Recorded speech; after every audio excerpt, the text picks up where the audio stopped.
ইরানের রাজধানী তেহরানে এবং এর আশেপাশের এলাকায় অবস্থিত পারমাণবিক ও সামরিক স্থাপনাগুলোতে হামলা চালিয়েছে ইসরায়েল। এতে মধ্যপ্রাচ্যে নতুন করে অস্থিরতা ও উত্তেজনা সৃষ্টি হয়েছে। ঘটনার পর নিজ দেশে জরুরি অবস্থা জারি করেছে ইসরায়েলি সরকার। ইরানের পাল্টা হামলার আশঙ্কায় এই পদক্ষেপ নিয়েছে তেল আবিব। এর পরপরই পাল্টা হামলার আশঙ্কায় জেরুজালেমে সাইরেন বাজতে শোনা গেছে।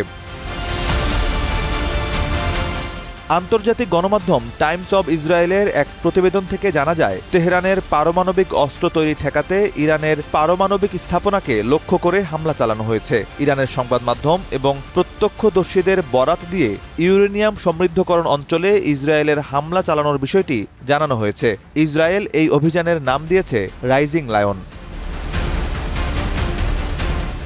ইসরায়েলের এই হামলায় আন্তর্জাতিক অঙ্গনেও সমালোচনার ঝড় উঠেছে। অনেক দেশ ও আন্তর্জাতিক সংস্থা প্রকাশ্যে বলেছে এই হামলা অগ্রহণযোগ্য ও আন্তর্জাতিক আইন লঙ্ঘন করেছে।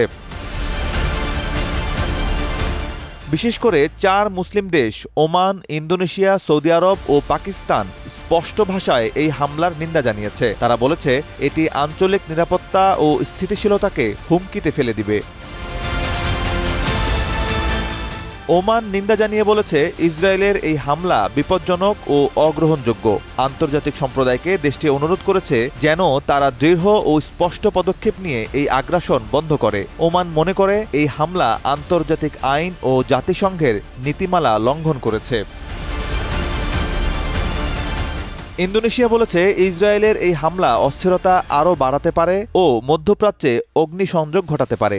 দেশটি সব পক্ষকে অনুরোধ করেছে যেন তারা সংযম প্রদর্শন করে ও উত্তেজনা কমাতে পদক্ষেপ গ্রহণ করে।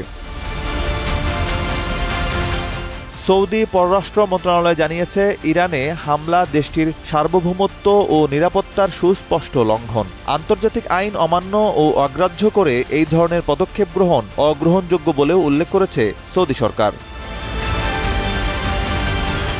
এদিকে মধ্যপ্রাচ্যের উত্তেজনাকর পরিস্থিতির মধ্যে নিজেদের অবস্থান স্পষ্ট করেছে দক্ষিণ এশিয়ার পারমাণবিক ক্ষমতাধর রাষ্ট্র পাকিস্তান। ইসরায়েলের হামলাকে গভীর এবং অত্যন্ত দায়িত্ব জ্ঞানহীন আখ্যা দিয়ে ঘটনার বিরুদ্ধে কঠোর প্রতিক্রিয়া জানিয়েছেন পাকিস্তানের প্রধানমন্ত্রী শাহবাজ শরীফ। তিনি বলেছেন, এই হামলা কেবল আঞ্চলিক নিরাপত্তাকেই হুমকির মুখে ফেলেনি, বরং বৈশ্বিক শান্তিও বিপন্ন করে তুলেছে। এছাড়া জাতিসংঘ, অস্ট্রেলিয়া, নিউজিল্যান্ড ও জাপানও স্থিতিশীলতা ও সংযম বজায় রাখার আহ্বান জানিয়েছে ইরান ও ইসরায়েলের প্রতি। নিউজ ডেস্ক, সময়ের আলো।